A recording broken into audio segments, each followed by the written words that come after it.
Hi, welcome to I dream. 2 రోజుల నుంచి వాతావరణం పూర్తిగా మారిపోయింది. వర్షాకాలం స్టార్ట్ అయింది 2 రోజుల క్రితం నుంచే అని చెప్పొచ్చు. వెదర్ కి సంబంధించిన అప్డేట్స్ తెలుసుకుందాం. మనతో పాటు ఉన్నారు సీనియర్ ఫోర్కాస్ట్ ఆఫీసర్ శ్రావణి గారు. శ్రావణి గారు, నమస్తే అండి. నమస్తే అమ్మా. యాజ్ ఆఫ్ నౌ ఈ రోజు వెదర్ ఎట్లా ఉండబోతోంది? ఇప్పుడు 2 రోజుల నుంచి కురుస్తున్న వర్షం ఏదైతే ఉందో అల్పపీడనం ఎఫెక్ట్ కదా. సో ఎట్లా ఉండొచ్చు? ఇంకా ఈ రోజు రేపు ఎట్లా ఉండొచ్చు? నిన్న ఒరిస్సా తీరాన ఉత్తర వాయువ్య బంగాళాఖాతంలో ఉన్న అల్పపీడనం ఈ రోజు మనకి పూర్తిగా ఒరిస్సా ప్రాంతం మీద దాంతో పాటుగా ఉత్తర కోస్తాంధ్ర ప్రాంతం మీద కూడా కేంద్రీకరించబడింది. అంతేకాకుండా ఇది దాదాపుగా ఆ, 7.6 కిలోమీటర్ల ఎత్తు వరకు విస్తరించి ఉంది అనమాట. దీంతో పాటుగా మనకి దక్షిణ ఛత్తీస్గఢ్ ప్రాంతంలో కూడా ఉపరితల ఆవర్తనం అనేది ఉంది. ఈ అల్పపీడనంతో పాటుగా ఉపరితల ఆవర్తనం రెండు కూడా ఒకే చోట కేంద్రీకరించడం వల్ల దాదాపు గత 2 రోజుల నుంచి మనకి తెలంగాణ రాష్ట్రం మొత్తం మీదుగా అలాగే తెలుగు రాష్ట్రాల్లో విస్తారంగా వర్షాలు అయితే కురుస్తున్నాయి. గత యా 24 గంటల్లో కూడా మనకి దక్షిణ తెలంగాణ జిల్లాల్లోని దాదాపుగా భారీ నుంచి అతి భారీ వర్షపాతం నమోదవడం జరిగింది. అలాగే ఉత్తర తెలంగాణ జిల్లాలైన ఆదిలాబాద్, ఆసిఫాబాద్ ఈ ప్రాంతాల్లో భారీ వర్షపాతం కూడా నమోదవడం అయితే జరిగింది. ఓకే. ఈ రోజు ఎట్లా ఉండొచ్చు మేడం? అంటే yellow, orange and red alert ఈ మూడు ఎక్కడెక్కడ ఉన్నాయి? ఏ ఏ జిల్లాలకు ఉన్నాయి? ఈ రోజు చూసుకున్నట్లయితే మనకి ఉపరితల ఆవర్తనంతో పాటుగా ఈ అల్పపీడనం కూడా కొంచెం ముందుకు రావడం వల్ల మొత్తము తెలంగాణ రాష్ట్రం మొత్తం మీదుగా విస్తారంగా వర్షాలు కురుస్తాయి. ఈ వారం రోజులు కూడా విస్తారంగా కురిసే అవకాశం ఉంది. ఈ రోజు ముఖ్యంగా ఉత్తర తెలంగాణ జిల్లాలకి భారీ నుంచి అతి భారీ 1-2 చోట్ల అత్యంత భారీ వర్షపాతం కూడా నమోదే అవకాశం ఉంది. ముఖ్యంగా ఆదిలాబాద్, ఆసిఫాబాద్, నిర్మల్, మంచిర్యాల ఈ పరిసర ప్రాంతాల్లోని మనకి భారీ నుంచి అతి భారీ వర్షపాతం మరియు అత్యంత భారీ వర్షపాతం కూడా నమోదే అవకాశం కనిపిస్తుంది. హైయెస్ట్ రెయిన్ ఫాల్ ఎక్కడ నమోదైంది ఇప్పటి వరకు ఈ 2 రోజుల్లో? ఈ 2 రోజుల్లో మనకు చూసుకున్నట్లయితే మన గత 48 గంటల్లోని బెజ్జూర్, కొమరంభీం, ఆసిఫాబాద్ లో 26 సెంటీమీటర్లు అత్యధికంగా నమోదవడం జరిగింది. అలాగే మనం నిన్న చూసుకున్నట్లయితే మనకి మహబూబ్ నగర్ మరియు ఈ వికారాబాద్ ఈ పరిసర ప్రాంతాల్లో భారీ నుంచి అతి భారీ వర్షపాతం దాదాపుగా 15 సెంటీమీటర్ల వరకు వర్షపాతం నమోదవడం జరిగింది. అలాగే ఉత్తర తెలంగాణ జిల్లాల్లోని 1-2 చోట్ల మనకి భారీ వర్షపాతం నుంచి అతి భారీ వర్షపాతం కూడా నమోదవడం జరిగింది. ఎన్ని సెంటీమీటర్స్ కురవచ్చు మేడం? వచ్చే 24 గంటల్లోని మనకి పూర్తిగా ఉత్తర తెలంగాణ జిల్లాల్లోని 12 నుంచి దాదాపుగా 20కి మధ్యలోని వర్షపాతం నమోదే అవకాశం ఉంది. అలాగే దక్షిణ తెలంగాణ జిల్లాలోని 7 నుంచి 12 సెంటీమీటర్ల వరకు ఉండే వర్షపాతం నమోదే అవకాశం అయితే కనిపిస్తుంది. ఒక మాదిరి వర్షం ఎక్కడ పడొచ్చు ఈ 2 రోజుల్లో, రానున్న 2 రోజుల్లో? మనకి దక్షిణ తెలంగాణ జిల్లాలంటే జోగులాంబ గద్వాల్ అలాగే వనపర్తి జిల్లాలో ఒక మాదిరి వర్షం పడవచ్చు. మిగతా జిల్లాలన్నింటిలోంచి దాదాపుగా చాలా వరకు మనకి భారీ నుంచి అతి భారీ నుంచి కొన్ని చోట్ల అలాగే భారీ వర్షపాతాలు కొన్ని చోట్ల నమోదే అవకాశం అయితే కనిపిస్తుంది. ఎట్లాంటి అలర్ట్స్ ఇచ్చారు మేడం ఆ డిస్ట్రిక్ట్లకి? ప్రస్తుతానికి ఉత్తర తెలంగాణ జిల్లాల్లో కొద్దిగా 1-2 జిల్లాలకి రెడ్ అలర్ట్ ఇవ్వడం జరిగింది. అలాగే మనకి ఉత్తర ఈశాన్య తెలంగాణ జిల్లాలకి ఆరెంజ్ అలర్ట్ ఇవ్వడం జరిగింది. దక్షిణ మధ్య తెలంగాణ జిల్లాలకి ఎల్లో అలర్ట్ అనేది ఇవ్వడం జరిగింది. ఓకే. వర్షాకాలం ఈసారి కొంత లేట్ స్టార్ట్ అయిందా? ఎందుకంటే లోటు వర్షపాతం ఉండింది మొన్నటి వరకు. కానీ ఇప్పుడు ఆ లోట్ అంతా అంటే కరెక్ట్ గా అయిపోయిందా? అంటే కరెక్ట్ గా వర్షాలు పడ్డాయా ఇప్పటి వరకు? ఆ లోటు వర్షపాతం పూరించిందా ఈ వర్షం? మనకి దాదాపుగా 22వ తారీఖు జూన్ మనకి ఋతుపవనాలు ప్రవేశించడం జరిగింది. దాని ఋతుపవనాలు ఆలస్యంగా ప్రవేశించడం జూన్ మొత్తం మనకి దాదాపుగా 50% లోటుగా ఉండేది. తర్వాత జూలై మొదటి వారం నుంచి పడుతున్న వర్షాల కారణంగా అలాగే గత వారం రోజులుగా పడుతున్న వర్షాల కారణంగా దాదాపు మొత్తానికి 1వ తేదీ జూన్ నుంచి ఇప్పుడు 20వ తేదీ జూలై వరకు చూసుకున్నట్లయితే 15% వరకు ఇప్పుడు ఉందన్నమాట. పాజిటివ్ 15 అంటే సాధారణ స్థితికి వర్షాలు వచ్చేసాయి. ఓకే మేడం, నదుల పరిస్థితి ఏంటి? అట్లాగే డ్యాంల పరిస్థితి ఏంటి? ప్రస్తుతానికి చూసుకున్నట్లయితే గోదావరి గత 2-3 రోజుల నుంచి కురుస్తున్న మీదన అంటే అప్పర్ క్యాచ్మెంట్స్ లో అంటే అప్పర్ గోదావరి, మిడిల్ గోదావరిలో కురుస్తున్న వర్షాల కారణంగా ఎగువన ఉన్న మనకి మహారాష్ట్రలో కూడా అత్యధికంగా వర్షాలు కురుస్తూ ఉన్నాయి.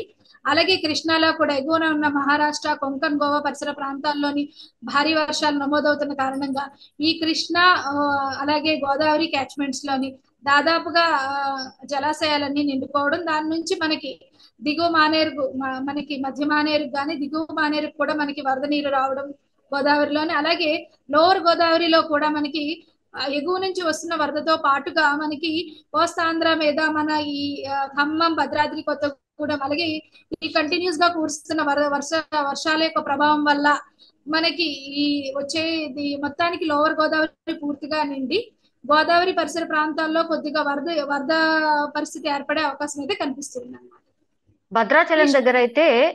భద్రాచలం దగ్గర మొదటి ప్రమాద హెచ్చరిక జారీ చేశారు మేడం. ఇట్లనే ఇంకో 2 రోజులు పడితే ఏంటి సిచ్యువేషన్ భద్రాచలం దగ్గర?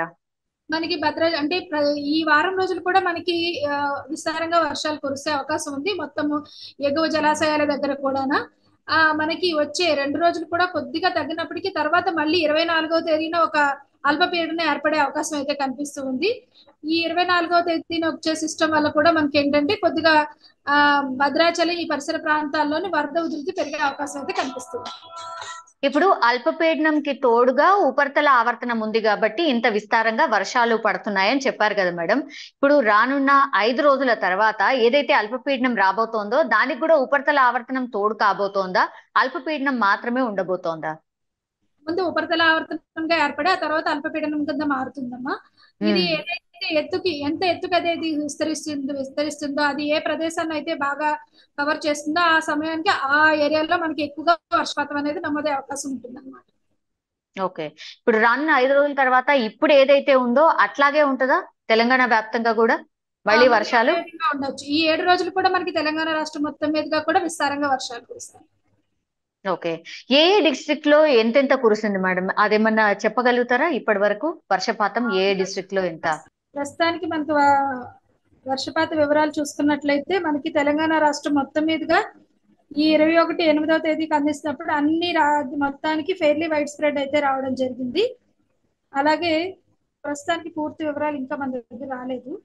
పూర్తిగా వచ్చినప్పుడు ప్రస్తుతానికి అయితే 15% ఎక్కువగా ఉంది. తర్వాత నుంచి ఇంకొంచెం అంటే ఈ రోజు కూడా వర్షం పెరిగే అవకాశం ఉన్నందున తర్వాత నుంచి కొంచెం పెరుగుతూ ఉంటుంది అన్నమాట. ప్రస్తుతం చూసుకున్నట్లయితే తెలంగాణ రాష్ట్రం మొత్తం మీదుగా సాధారణం 132.1 ఉండాల్సిందైతే సాధారణం కంటే దాదాపుగా అత్యధికంగా ఈ రోజు నమోదు అవడం జరిగింది.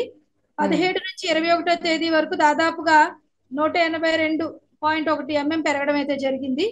మొత్తం నిన్నటి వరకు చూస్తే మొత్తం అన్ని జిల్లాల్లోని అత్యధికంగానే నమోదవడం జరిగింది. మనకి ఇంకా పూర్తిగా వివరం వస్తుంది. వచ్చిన తర్వాత మనకి ఈ రోజు వరకు చూస్తే 15% అత్యధికంగా ఉందన్నమాట. అచ్చా, హైదరాబాద్ లో ఎట్లుంది మేడం? హైదరాబాద్ లో గత 2 రోజులుగా కూడా వర్షం పడుతూనే ఉంది, ఈ రోజు పొద్దున కూడా పడింది.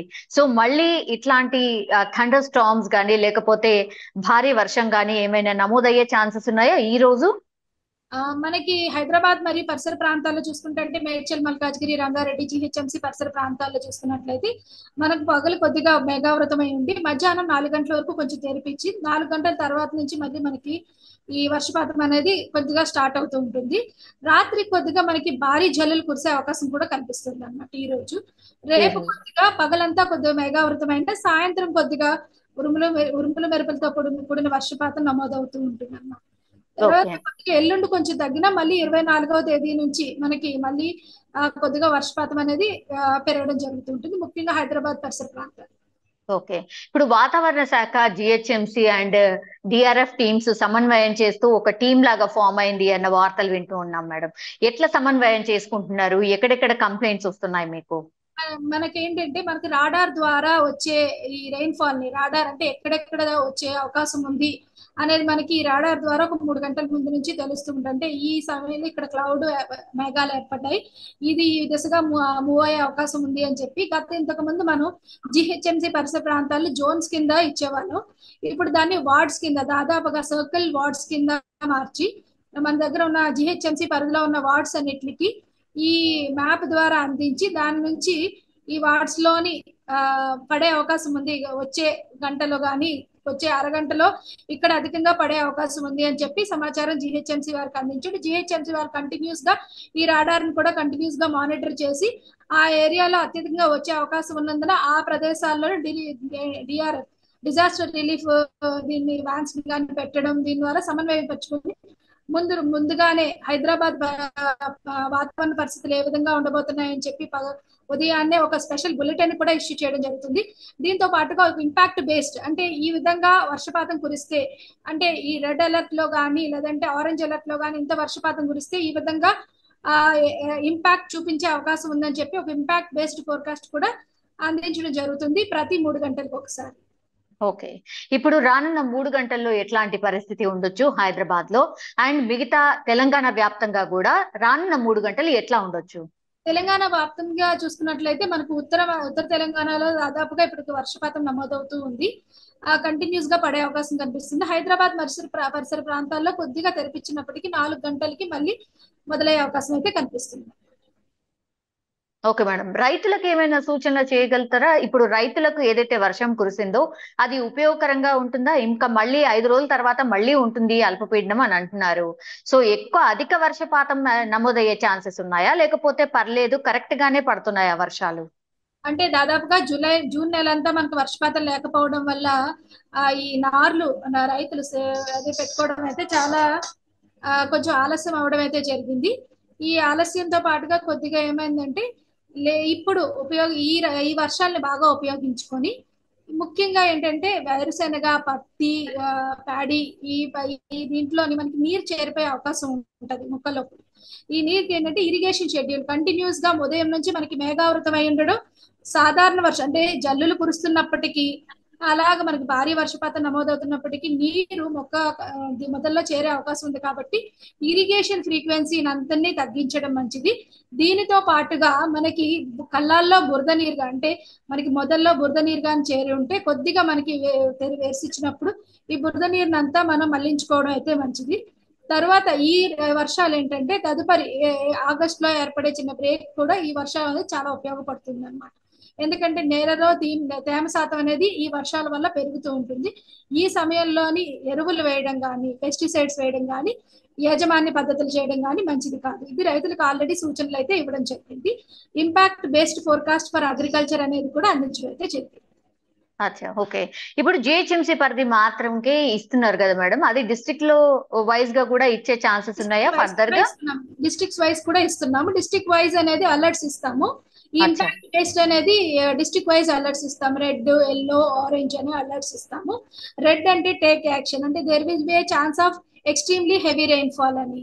అలాగే ఆరెంజ్ అంటే heavy to very heavy rainfall వచ్చే అవకాశం ఉంది. Be updated, those near be updated గా ఉండండి. ఎల్లో అంటే there is a chance to be ready అని ఒక దీంతో ఇంపాక్ట్ అయ్యే అవకాశం ఉంది. ఎల్లో కంటిన్యూస్ గా మనకి వెరీ హెవీ రెయిన్ఫాల్ కంటిన్యూస్ గా వచ్చినట్లయితే అది కూడా ఆటోమేటిక్ గా ఆరెంజ్. ఈవెన్ దో హెవీ కూడా కంటిన్యూస్ గా 2 to 3 days వచ్చినట్లయితే ఆటోమేటిక్ గా ఆరెంజ్ అలర్ట్ లోకి వెళ్తుంది. ఎందుకంటే కంటిన్యూస్ గా వర్షం పడడం వల్ల ఆయా ప్రదేశాల్లో నీరు అనేది నిల్వ ఉండిపోతుంది. అలాగే వరద నీరు కూడా వచ్చే అవకాశం ఉంది మీద నుంచి. దీనివల్ల ఏంటంటే లోతట్టు ప్రాంతాల్లో కొద్దిగా నీరు నిల్వ ఉంటుంది కాబట్టి ఆయా ప్రదేశాల్లో ఆరెంజ్ కూడా ఇవ్వడం జరుగుతుంది అన్నమాట. ఓకే అండి. ఓవరాల్ గా ఎట్లాంటి జాగ్రత్తలు తీసుకోవాలి? పూర్తిగా ఈ భారీ వర్షపు నేపథ్యం ఉన్న దానిలో లోతట్టు ప్రాంతాల్లో ఉన్న వాళ్ళు జలమయ్యే అవకాశం ఉన్నందున కొద్దిగా దాని చర్యలు తీసుకోవాల్సిన అవసరం ఉంది. అలాగే రైతుల వారికి కూడా చెప్పడం ఆల్రెడీ జరిగింది. ఈ ఇరిగేషన్ షెడ్యూలింగ్ కానీ లేదంటే నీరు పెట్టడం అనేది 2 రోజులు కూడా తగ్గి, ఎందుకంటే పూర్తిగా మేఘావృతమై ఉన్నప్పుడు మనం ఎక్కువగా నీరు పెట్టినా సూర్యరశ్మి లేకపోవడం వల్ల మొక్క దశలోనే ఎక్కువగా పురుగు పట్టే అవకాశం ఉంటుంది. దీనికి కూడా కొంచెం యాజమాన్య పద్ధతులు అవి తగ్గించడం అయితే మంచిదని ఆల్రెడీ మేము ఇది వాటర్ లాగింగ్ కానీ ఇంపాక్ట్స్ అనేవి ఇష్యూ చేయడం అయితే జరిగింది. Thank you madam. Thank you Shravani garu. Thank you అండి. మొత్తం మీద అది వాతావరణ శాఖ అధికారి చెప్తున్న దాన్ని బట్టి అయితే ఇప్పుడైతే ఉపరితలం అండ్ అల్పపీడనం 2 ఉన్నాయి కాబట్టి విస్తారంగా వర్షాలు కురుస్తున్నాయి. అండ్ రానున్న 5 రోజుల తర్వాత కూడా మరో అల్పపీడనం ఏర్పడబోతోంది. సో ఇప్పుడు ఏదైతే వెదర్ ఉందో అది 5 రోజుల తర్వాత కూడా కంటిన్యూ కాబోతోంది. కొంత జాగ్రత్తగా ఉండాల్సిన అవసరం అయితే ఉంది అనేసి అయితే వాతావరణ శాఖ అధికారి చెప్తున్న సిచ్యువేషన్ ఉంది.